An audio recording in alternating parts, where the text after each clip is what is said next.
Ya, Halo Kak. ya, ini ibu lagi udah standby di IG-nya. Saya kan nggak mendampingi ibu, yang mendampingi kan Mbak Ita. Oh iya. Apa namanya? Ini ibu lagi makan dulu sepertinya. Oh Mas, iya, Budi. Mas Budi, saya kirimin nomor teleponnya Mbak Intan ya, langsung telepon Mbak Intan ya. Oh iya, Kalau siapa? nanti ada apa-apa ya, oke ngaku WA. Yo, Assalamualaikum. Salam.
Assalamualaikum Ibu.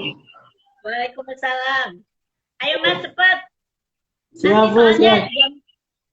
jam 1 itu sholat ketelatan nanti. Siap Bu, siap. Aduh, Oke. punten Bu ngeganggu nih makan siangnya Bu. Iya. Atau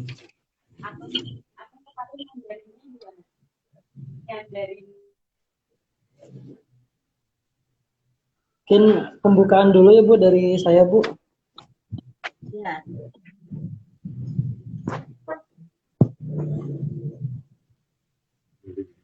Ini biar Bismillahirrahmanirrahim. Assalamualaikum warahmatullahi wabarakatuh. Waalaikumsalam warahmatullahi wabarakatuh. Alhamdulillah, sahabat kawan-kawan pangan publik semuanya, mungkin sebagian ada yang bisa langsung live ya, bisa ngelihat langsung diskusi kita, diskusi bersama tokoh, dan alhamdulillah Ibu Endang senantiasa bisa menjadi narasumber atau tokoh yang kami undang gitu dari pangan publik. Dan mungkin sebelumnya sempat berjumpa juga gitu dengan Bu Endang sekitar awal tahun yang lalu ya Bu ya. Awal tahun ketika di gedung DPR ya, ketika kita juga mengajukan audiensi gitu, khususnya dari BEM-PIPHAL. Nah, mengenai keberlanjutannya, alhamdulillah teman-teman di sini dari teman-teman mahasiswa, dari teman-teman masyarakat atau yang punya UMKM dan juga punya kelompok tani membuat inisiasi Bu. Inisiasi dalam arti kita ada wadah untuk diskusi dan juga memecahkan masalah. Nah, makanya kita ada wadah yang kami sebut ya komunitas pangan publik gitu. Walaupun emang tadi beberapa TA Ibu masih menyebutnya dikira dari BEM-PIPHAL Bu. Jadi kita udah ada inisiasi. Dikira dari BEM-PIPHAL Bu. Ya. Jadi kita dari pangan publik Bu, bukan dari BEM-PIPHAL. Pangan publik. Baik, ya. TA saya nggak menguasai ya, baik. Ya Bu.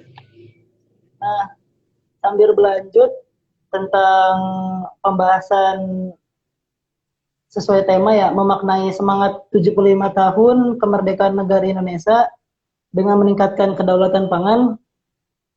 Pertama-tama saya persilakan ya kepada Ibu untuk memberikan kuliah sosialnya, kuliah online-nya gitu, tentang kita pemuda mahasiswa. Terima kasih. Baik, terima kasih Mas.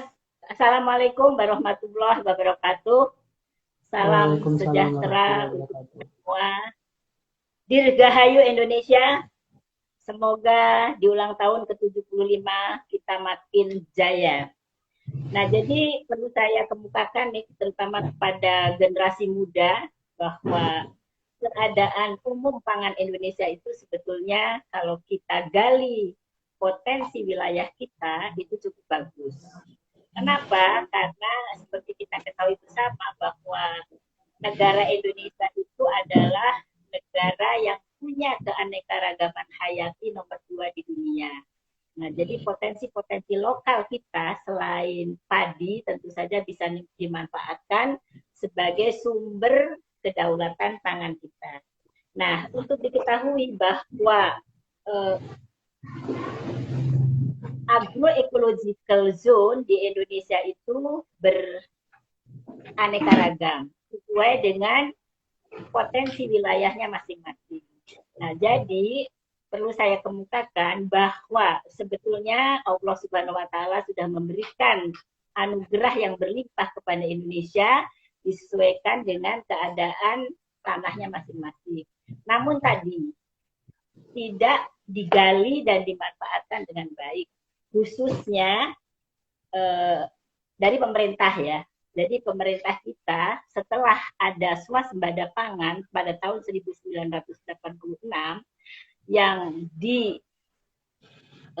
beri penghargaan kepada Indonesia melalui Presiden Soeharto waktu itu, bahwa Indonesia pada saat itu sudah mencapai swasembada pangan dan sudah bisa menyumbang 1 juta ton padi beras kepada masyarakat Afrika yang sedang kekurangan pangan.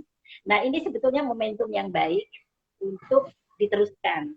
Namun sayangnya, kebetulan saya merintis dari awal bahwa anggaran di Kementerian Pertanian itu tidak sesuai yang kita harapkan. Yang kedua, apalagi anggaran untuk Badan Litbang Pertanian dan Badan SDM itu sangat kecil dibandingkan prosentase dari Kementerian Pertanian. Nah, ini kita miris ya. Mirisnya kenapa? Karena SDM kita, khususnya di Badan Litbang Pertanian, kita sudah punya 540 doktor dengan segala keahliannya. Kemudian profesor doktornya hampir 150. Tapi tadi, karena anggarannya kurang, sehingga tidak optimal untuk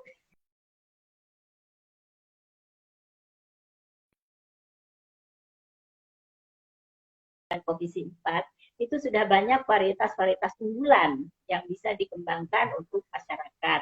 Tapi karena anggarannya terbatas, jadi masyarakat tidak bisa menikmati hasil teknologi dari para peneliti kita.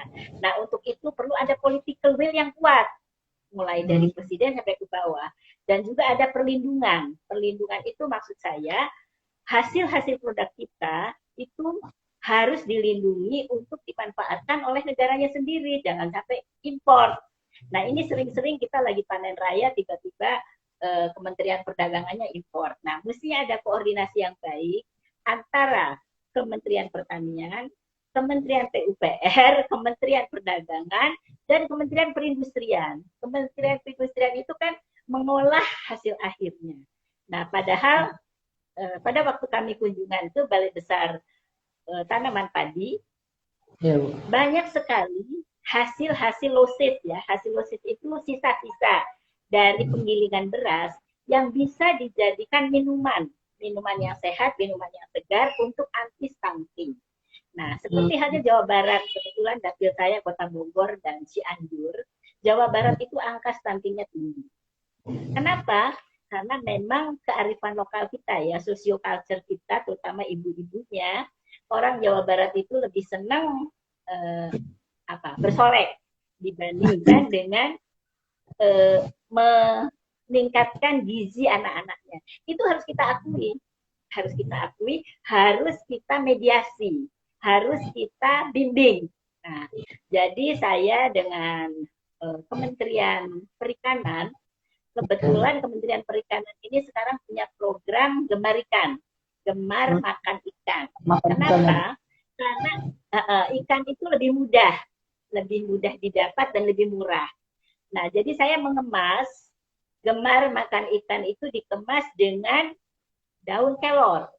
Karena daun kelor itu punya anti stunting dan zat aditif yang tinggi. Kemudian kita kemas dengan kasava. Yang disebut modifikasi dari kasava. Nah, ini kan sebetulnya bisa dikerjakan oleh anak-anak muda karena mudah sekali cara membuatnya. Nah, jadi saya sudah mengadakan beberapa pelatihan dengan Badan SDM dan saya juga sudah mengusulkan kalau ada anggaran supaya tadi milenial yang ada di sekitar kita gerakan. Karena tanpa ada training, tanpa ada sosialisasi, itu sulit. Apalagi tadi yang dikemukakan Mas, orang yang sudah lulus dari sarjana pertanian, itu biasanya kan cari kerja sulit. Kenapa demikian? Karena tidak ada insentif, tidak ada dorongan untuk tenaga muda ini mau bekerja di sektor pertanian. Nah, saya dengan teman-teman dari Badan SDM baru saja mengadakan pelatihan untuk anak-anak muda. Dan responnya bagus, karena sebetulnya anak-anak muda itu kalau kita motivasi akan bergerak, tapi tadi harus ada insentif. Insentifnya itu maksudnya harus diberi honor yang memadai, ya kan? Kalau Iya. tidak, ya mereka akan lari ke sektor lain. Nah, ini sangat disayangkan. Apalagi kalau kita lihat prosentase milenial dengan kolotnial itu orang tua ya, itu sangat tinggi. Sangat tinggi. Perbedaannya hampir 30%. Jadi saya punya datanya, di paper saya ada di halaman 17 kalau nggak salah. Nah, itu di situ saya bandingkan generasi muda dengan generasi tua di Indonesia itu cukup tinggi di sektor pertanian. Nah, ini sebetulnya dilema buat kita. Jadi apalagi kalau dikelompokkan menurut umur. Nah, ini ternyata kalau menurut umur yang umurnya di bawah 40 tahun itu nggak ada. Kebanyakan lari ke sektor lain. Nah, ini harusnya ada motivasi dari pemerintah. Nah, jadi saya sudah mendorong ke Kementerian Pertanian untuk memberikan dana yang memadai kepada Badan SDM, Sumber Daya Manusia. Jadi di Kementerian Pertanian itu ada beberapa eselon 1, diantaranya Badan SDM dan Badan Litbang Pertanian. Nah, kemudian juga di Kementerian Pertanian, di Sekjen, harusnya juga mendorong hasil-hasil teknologi itu harus dibiayai untuk disosialisasikan. Namanya uji multilokasi. Nah, kepada masyarakat. Nah, ini yang sering tidak dilakukan oleh Kementerian Pertanian karena anggarannya tidak mencukupi.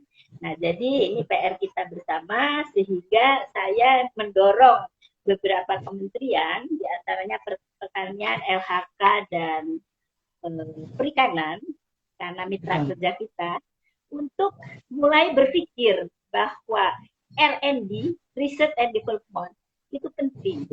Selama teknologi dan sains ditinggalkan, kita akan ketinggalan jauh. Padahal saya ikut merintis menyekolahkan PNS dari Kementerian Pertanian, baik dalam negeri dan luar negeri. Tapi begitu pulang tidak diberi fasilitas yang memadai. Nah, ini kendalanya. Nah, kemudian tadi ya yang saya cerita, petani milenial dan petani kolonial. Jadi petani milenial itu yang kurang dari 40 tahun hanya ada 4.501.415 jiwa.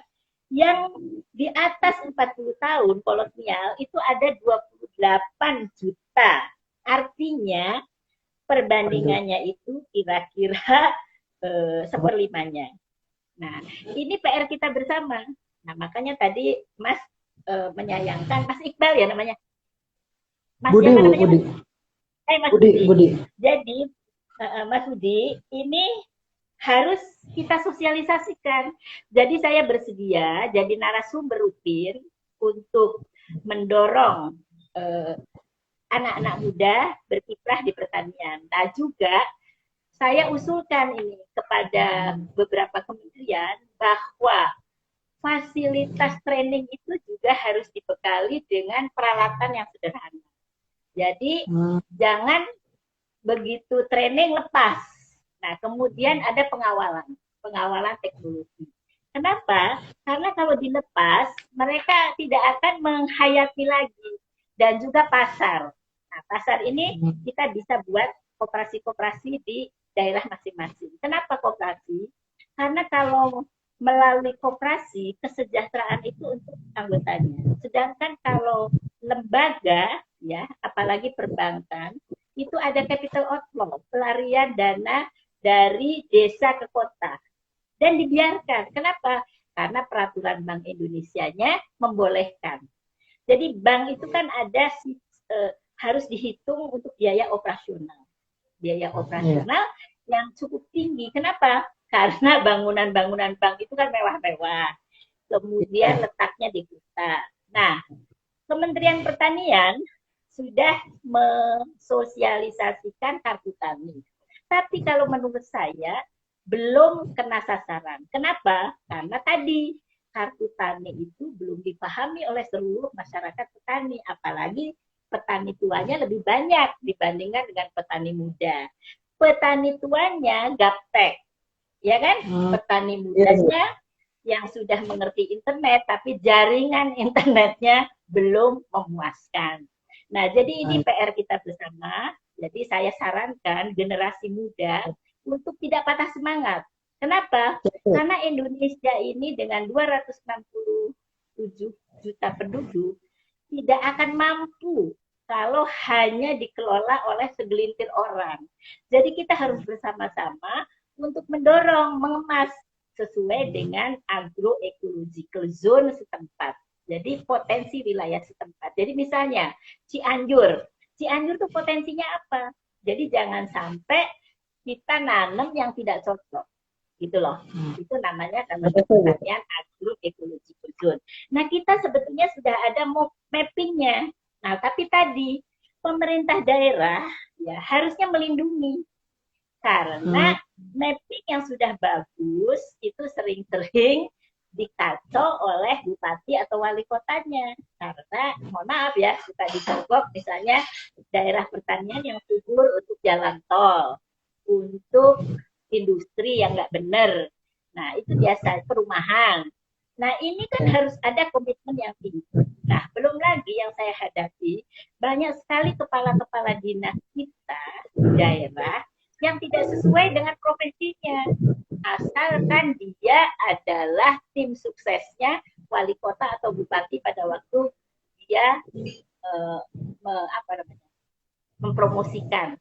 Nah, ini PR kita bersama. Nah, jadi para alumni dari pertanian harus merebut itu. Kalau tidak direbut, itu selalu terhanyut seolah-olah hal itu dihalalkan saja. Nah, jadi kalau menurut saya harus kita rebut dengan tadi kita belajar dengan baik, kemudian kita bikin training-training. Nah, ternyata pada waktu saya di Cianjur ya, itu Kementerian Pendidikan dan Kebudayaan punya tempat training yang 57 hektar luasnya untuk pertanian. Tapi idle. Apa itu? Idle itu artinya mangkrak. Kenapa? Karena nggak dibiayai. Nah, ini kan sayang. Nah, jadi Indonesia, pemerintah kita tuh senangnya membangun gitu loh. Tapi tidak diikuti dengan program aksi nyata. Nah, kalau di luar negeri, mohon maaf ya, saya lama di Prancis. Kalau di Prancis, itu kalau anak muda bergerak, diberi insentif. Jadi misalnya, kalau uangnya pinjam dari bank, 0% bunganya. Kemudian perbankan harus mentraining bagaimana cara mengelola uang dengan baik. Itu sudah peraturan pemerintah Prancis begitu. Nah, di Indonesia kan enggak. Namanya kita, mazhab perekonomian kita sudah super kapitalis. Jadi semuanya tergantung pasar. Nah, ini harusnya kita kembali ke Undang-Undang Dasar 1945 pasal 33 ayat 123. Nah, baru itu hebat. Nah, makanya saya dan teman-teman dari Partai Gerindra itu mendorong supaya kembali ke Undang-Undang Dasar 1945, khususnya ke pasal 33 ayat 123. Nah, kemudian kalau kita lihat bantuan ya, sudah banyak dari kementerian itu. Cuma tadi, karena tidak dikawal dengan baik, tidak kena sasaran dengan baik, akhirnya mubazir. Nah, saya sekarang, Mas Udi tinggalnya di mana? Di Bogor, Bu, Cibinong. Nah, kalau di Bogor, kalau kota Bogor bisa bantu saya. Kalau Cibinong kabupaten susah. Nah, jadi kalau mau bantu saya di Bogor, kita bikin embrio semacam pilot yang kecil-kecil. Karena bantuan dari kementerian itu banyak sekali. Saya aja sampai kewalahan, Mas. Tapi tadi karena anggota dewannya, mohon maaf ya, bukan saya. Dulu waktu nyalek itu berkorban banyak uang, kan kita nyalek itu pakai uang. Karena masyarakat tidak pernah mau mendengar program. Yang penting arsipnya sabaraha, kan gitu. Nah, jadi ini semacam benang kusut. Nah, jadi mari Mas Budi dan teman-teman kita bikin percontohan yang baik. Karena saya ingin juga Kota Bogor dan Cianjur, dapil saya ini menjadi pilot project. Karena program-program dari kementerian tuh bagus-bagus dan banyak. Nah, kalau kita kawal dengan baik, itu akan berguna bagi masyarakat. Yang pertama, menciptakan lapangan kerja di daerah itu. Yang kedua, tidak ada capital outflow dari desa ke kota karena kita bentuk koperasi-koperasi. Yang ketiga, potensi-potensi lokal andalan kita akan bisa dimanfaatkan dengan baik untuk mengurangi impor. Karena gandum kita, gandum luar negeri, itu importnya sudah nomor 1 di dunia. Semua dari gandum. Padahal gandum itu tidak bisa tumbuh di Indonesia dengan baik. Gitu. Nah, jadi kita punya sampel, ya, singkong, punya tales, punya umbi-umbian yang lain. Nah, di Badan Litbang Pertanian, namanya Balai Besar Pasca Panen, sudah banyak dihasilkan teknologi-teknologi itu. Tapi tadi, karena teknologi yang dihasilkan itu tidak disupport dana untuk inovasi hasil teknologinya ke masyarakat, jadi mandek untuk kenaikan sehingga yang banyak adalah profesor penelitinya dibandingkan dengan kegunaan dari hasil penelitiannya. Nah, saya sudah memberikan beberapa inovasi dorongan kepada Badan Litbang Pertanian dan Kementerian Pertanian. Insya Allah mereka menyadari. Nah, jadi Mas Budi dan teman-teman bantu saya untuk mengawal teknologi itu, karena teknologinya sudah ada. Jadi nanti kita kerjasama dengan Badan Litbang Pertanian, teknologi yang sudah dihasilkan apa saja. Nah, mas-mas ini mengawal. Nah, tentu saja gajinya tidak sesuai dengan harapan teman-teman semua. Kenapa? Karena ini kan masih uji coba.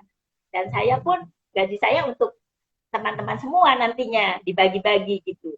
Kenapa? Karena tenaga ahli kita yang diakomodir oleh DPR itu hanya 7 orang. Dan itu pun kebanyakan mereka tidak menguasai. Kenapa? Karena bukan bidangnya. Jadi kebanyakan dari sosial politik, dari mana terus. Nah, ini sedang kita perbaiki bersama. Jadi saya senang sekali nanti kita inventarisasi, kemudian kita adakan training, kita adakan wawancara, evaluasi, senangnya di bidang apa, kita bikin di dapil-dapil itu. Jadi misalnya Bogor ini kan ada 5 dapil, ya, 5 kecamatan. Nah, tapi kita nyebutnya dapil. Terus apalagi kalau di Cianjur ada 21. Cianjur itu tanahnya luas sekali. Dan Pak Menteri Perikanan sudah bersedia untuk membantu karena Cianjur banyak sekali potensi perikanan yang belum digali. Nah, itu kan kesempatan yang baik. Tapi tadi tenaganya harus profesional, harus on time. Kalau dengan saya kerja itu ya, bangun harus pagi, setelah sholat subuh kita langsung bekerja. Kenapa demikian? Karena kalau tidak disiplin, susah. Jadi banyak sekali tenaga-tenaga muda kita ini kurang komitmen, kurang disiplin, datang telat. Jadi itu kan nggak benar. Ya. Nah, jadi ini ya, saya senang sekali kalau memang bisa bekerja sama, bagus sekali. Nanti saya akan memberikan pelatihan-pelatihan rutin, tapi tidak tahun ini. Karena tahun ini anggaran Kementerian Pertanian dipotong 7 triliun. Dan yang dipotong itu adalah untuk Badan Litbang Pertanian dan Badan SDM. Nah, baru tahun 2021 bisa kita dorong. Nah, kenapa dipotong segitu banyak? Ya, karena COVID. Jadi pada waktu COVID, semua anggaran dipotong. Saya sih menyarankan sebetulnya yang dipotong itu jangan di sektor pertanian. Karena pertanian itu kan pangan. Nah, kalau petani-petani kita mogok nanam kan bahaya itu. Nah, jadi yang sekarang itu hanya untuk membantu petani-petani bagaimana supaya produknya bisa kita beli dengan harga yang layak. Jadi saya baru aja ini WA untuk membeli 100 kilo tomat dari Cianjur.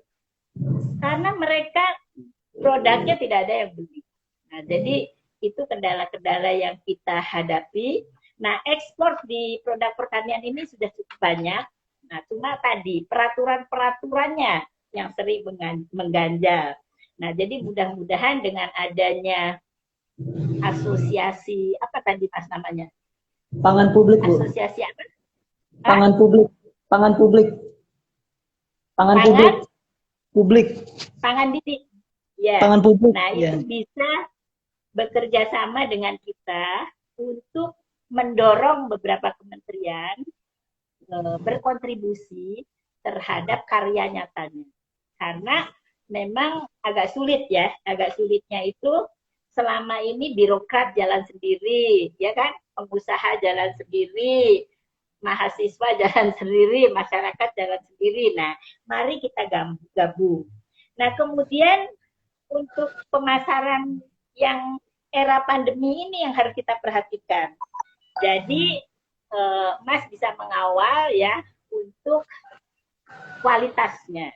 Nah, kalau di Cianjur saya lihat sudah banyak UKM-UKM yang bergerak, terutama ibu-ibu. Jadi saya salut sekali ibu-ibu di Cianjur itu aktifnya bukan main, ada asosiasinya, saya ikut juga, namanya P3I, Perempuan Penggerak Pertanian Indonesia. Nah, itu bagus sekali Mas, karena anggotanya dari mulai mantan Menteri Ibu Justika Baharsyah sampai ke bawah. Nah, jadi yang saya harapkan generasi muda ini jangan patah semangat, ya. Jangan patah semangat, harus bersinergi dengan orang tua karena orang tua yang punya pengalaman. Nah, jadi insya Allah lah kalau generasi muda ini bisa diorganisir dengan baik, saya akan membantu. Dan saya bersedia memberikan training-training secara rutin yang anggarannya nanti dari Badan SDM, Sumber Daya Manusia yang ada di Kementerian Pertanian. Tempatnya sudah ada di Ciawi dan Bandung. Kemudian kalau melalui Diknas itu di Cianjur. Jadi di sana ada Balai Besar Vokasi di sektor pertanian.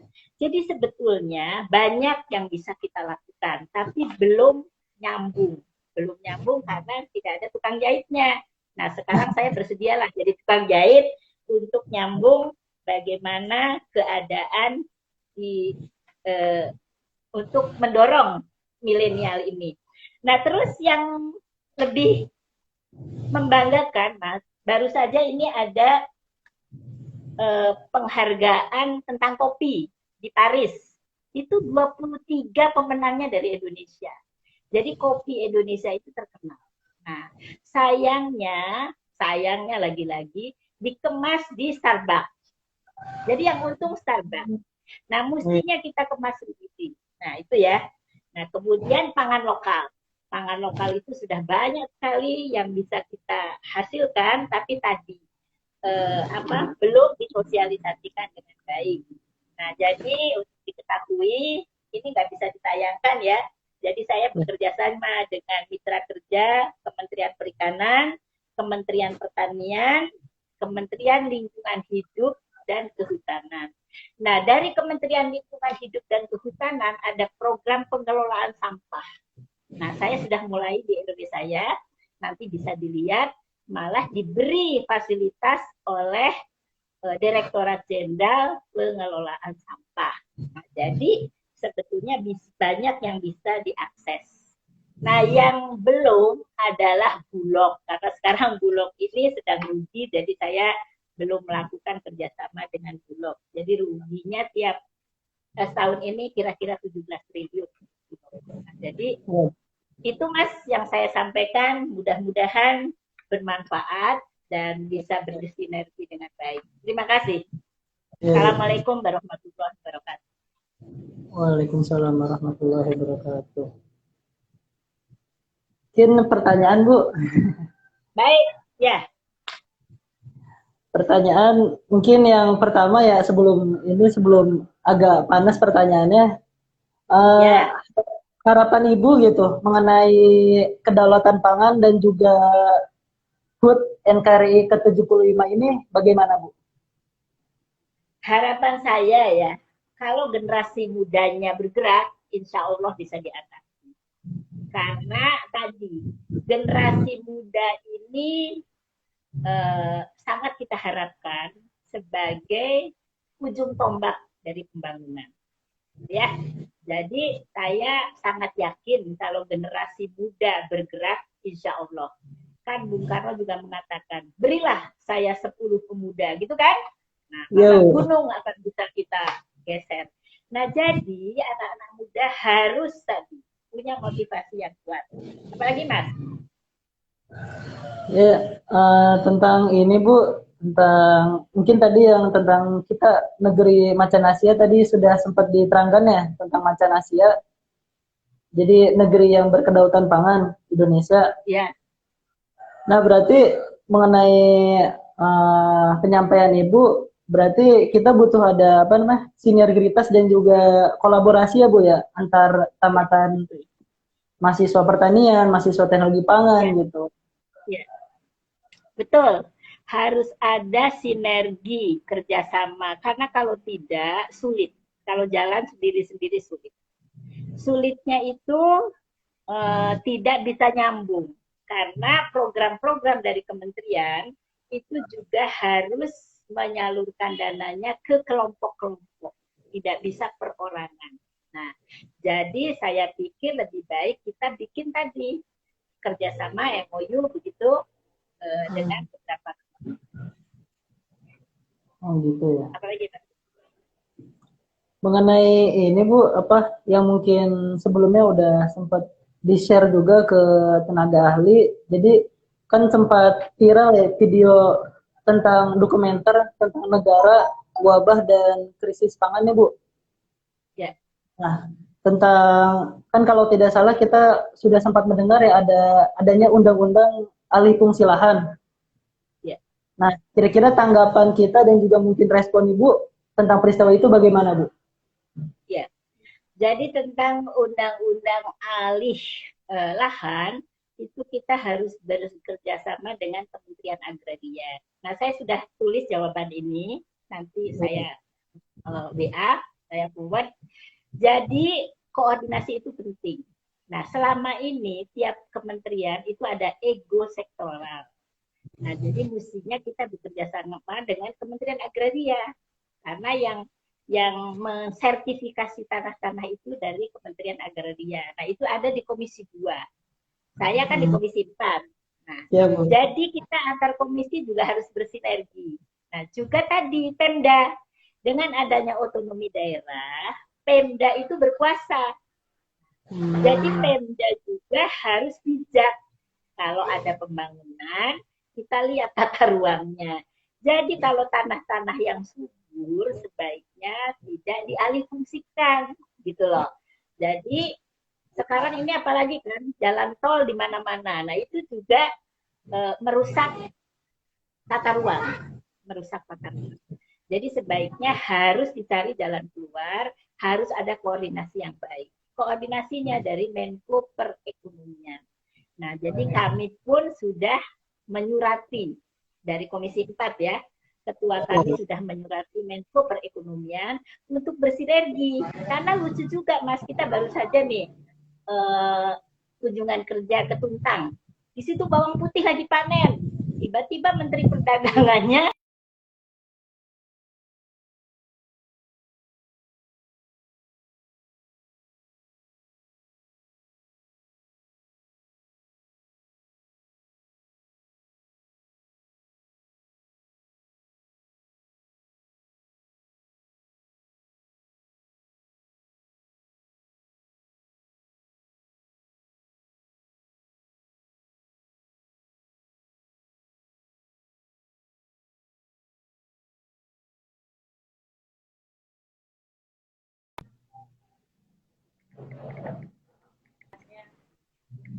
ya Mas Budi, apalagi Mas Budi? Mengenai ini Bu, mungkin sebelum terakhir nih Bu. Ya. Jadi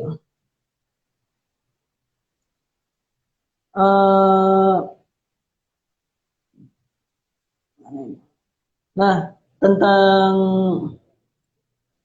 kan ada pemikiran nih, ada kasus yang sebelumnya juga mencuat tentang yang mungkin tadi yang sempat Ibu sampaikan juga. Jadi masyarakat, pemuda, dan mungkin setara umurnya itu ketika ada alih fungsi lahan atau di situ diubah, di situ jadi tempat tambang atau pabrik. Jadi masyarakat itu lebih tergiur, lebih memilih kepada pertambangan atau pabrik gitu daripada yang tadi sebelumnya bertani atau berkebun. Nah, kira-kira kita bagaimana ya menanggapinya?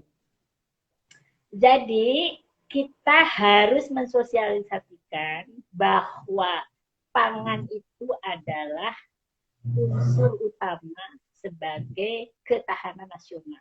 Kebetulan kan Menteri Pertahanannya dari Gerindra, Pak Prabowo.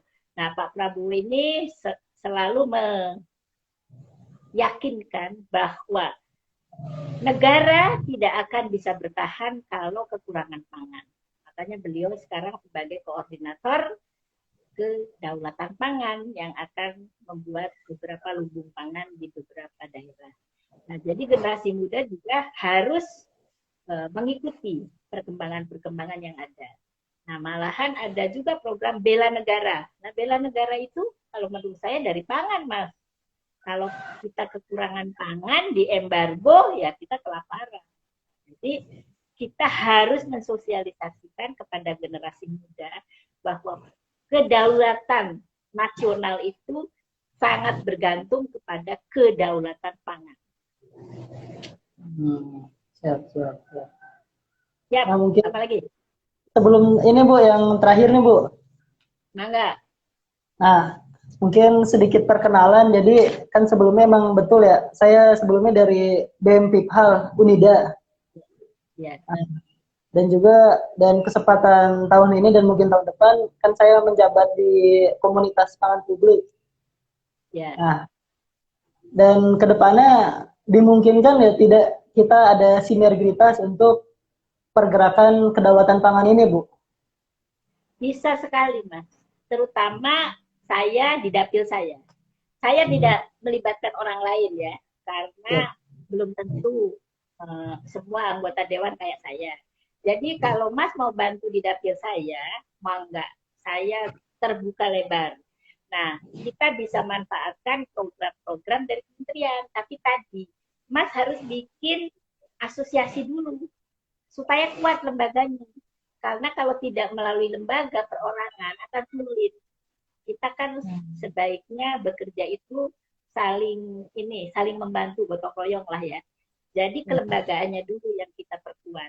Nah, saya bersedia kapan-kapan nih, tapi bukan tahun ini. Karena tahun ini 2020 anggarannya terbatas. Jadi 2021 nanti pada acara pelepasan sarjana atau apa, saya diundang. Nah, nanti saya berikan training sekalian program trainingnya yang bisa dimanfaatkan di dapil saya. Misalnya ya, yang sudah saya lakukan nih, ada kelompok wanita tani. Itu ada programnya dari Kementerian Pertanian, KWT. Kemudian ada pasar tani. Nah, itu dari Direktorat Jenderal Hortikultura. Dari Kementerian Perikanan nih, Mas, ada gemar ikan. Kemudian ada pembagian benih unggul, bibit unggul. Kemudian ini Kementerian Pertanian aja ada 7 Direktorat Jenderal tuh. Ada pembagian sapi dan kambing dari Direktorat Jenderal Peternakan dan Kehewanan. Kemudian dari Direktorat Jenderal Tanaman Pangan ada pembagian jagung dan kedelai unggul. Nah, sekarang kan siap enggak gitu? Jadi saya ingin generasi muda siapkan dulu ilmunya, bagaimana cara menanam yang baik. Saya nyiapkan lahannya di komunitas saya. Jadi saya juga nggak punya lahan, jadi kita harus bekerja sama dengan petani-petani setempat. Nah, nanti para generasi muda ini yang mengawal bagaimana cara menanam yang baik, karena penyuluh-penyuluh kita juga kurang. Jadi penyuluh yang ada di Kota Bogor dan Cianjur itu sangat terbatas. Nah, kalau teman-teman dari perguruan tinggi ini bisa jadi penyuluh swakarsa, kan bagus kan. Nah, terus tadi kan honornya dari mana, Bu? Ya nanti kita cari. Saya nggak bisa janji sekarang ya. Kita cari dari anggaran-anggaran. Nah, kemudian kita jadikan pilot-pilot dulu, gitu loh. Nah, nanti para dosennya ikut mengevaluasi, benar nggak nih kerjaan para mahasiswa pertanian Juanda ini, gitu kan? Nah, nanti kita bekerja sama dengan IPB yang sudah advance. Di IPB itu punya klaster-klaster sudah, gitu. Nah, kemudian di IPB juga punya balai-balai benih. Jadi selain di kementerian, di perguruan tinggi juga banyak. Nah, ini belum ada yang nyambungkan, gitu loh. Nah, biasanya yang nyambungkan itu adalah anggota dewan. Itu ya. Siap. Gitu dong. Siap, Bu. Apalagi, Mas? Mungkin cukup, Bu. Nanti kita kan video ini juga kita share juga ke teman-teman anggota, teman-teman partisipan pangan publik ya. Insya Allah itu ke depannya kita ada sinergitas dan mungkin nanti kita menjadikan Bu Endang juga sebagai mentor kami gitu di pangan publik. Boleh, monggo. Ya. Jadi nanti ada pertemuan rutin saja, misalnya 3 bulan sekali, sambil tadi bawa program-program dari kementerian. Nah, Mas bikin kelompok dulu. Jadi misalnya kelompok mekanisasi pertanian, ya kan? Kelompok pasca panen, kelompok budidaya. Karena kalau dicampur-campur susah, ya. Jadi dikelompokkan dulu per bidangnya masing-masing. Apalagi kalau per jurusannya. Jadi enak. Setiap ada dosen ngasih kuliah bisa diaplikasikan dengan baik. Oke? Iya, Bu, siap, Bu. Komandan. Siap. Ya. Dan mungkin nanti sekalian tentang menjadi mentor, mungkin kan karena pangan publik ini tersebar ya, Bu ya, setiap provinsi ada. Ya. Nanti kita bisa tentang pengajuan atau sharing-sharing dari Ibu ke anggota dewan yang lain gitu. Ya. Jadi kalau di Indonesia, saya yang mendirikan Balai Pengkajian Teknologi Pertanian di Indonesia. Namanya BPTP di seluruh provinsi. Kemudian itu di bawah Badan Litbang Pertanian. Nah, jadi teknologinya sudah ada. Jadi teman-teman yang baru lulus ini nggak usah nyari teknologinya sudah ada. Tinggal tadi mendorong, ya, mengajukan proposal, kira-kira di daerah itu yang akan dikembangkan apa, gitu. Nah, biasanya proposal itu diajukan setahun sebelumnya, tidak bisa mendadak. Kenapa? Karena APBN itu harus didiskusikan dengan anggota dewan dulu. Itu aja diskusinya lama. Belum lagi nanti kalau ada potongan dari pusat, gitu. Nah, jadi tadi kalau menurut saya kelembagaannya dulu dibentuk, terus dibuat per bidang, gitu loh. Jadi yang mau nangani pasca panen siapa, orangnya siapa saja. Kemudian kalau teknologi siapa saja. Kemudian kalau alat mesin pertanian, nah itu penting, Mas, karena Alsintan ini paling banyak di Kementerian Pertanian. Jadi saya pun dapat bantuan ini di Cianjur. Jadi kalau mau bantu bagaimana cara mengemas traktor dengan baik, nah itu bisa bantu saya. Ya, begitu. Siap. Ada lagi? Cukup, Bu, buat diskusi kita, dan terima kasih nih, Bu, dari Ibu Endang bisa berkesempatan. Nah, mungkin diskusi ini juga jadi jadi edukasi buat teman-teman pangan publik, teman-teman mahasiswa, dan juga masyarakat. Dan nanti mungkin izin share, Bu, nanti kan direkam ya, jadi nanti bisa kita share juga di channel YouTube kita juga gitu. Baik. Kalau untuk Kota Bogor dan Cianjur saja ya, nanti saya bisa usulkan 30 orang ada training dari Badan SDM. Nah, tapi tadi mungkin baru tahun depan ya, karena tahun ini nih banyak pemotongan anggaran. Ya, baik. Siap. Ya. Ya. Terima kasih, Bu. Mas. Ya. Baik, terima kasih. Sekali lagi selamat berjuang. Jangan patah semangat ya. Dan ini kebetulan hari ulang tahun kemerdekaan. Jadi Dirgahayu Indonesia. Jayalah Indonesia. Terima kasih. Billahi taufiq wal hidayah. Wassalamualaikum warahmatullahi wabarakatuh. Waalaikumsalam warahmatullahi wabarakatuh. Ya, terima kasih Bu. Ya. Terima kasih sama-sama Mas. Ya, Bu.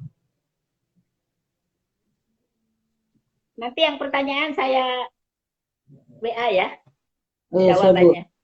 Siap Bu, siap. Ya. Siap Bu. Tuh, pas Mas, lohor.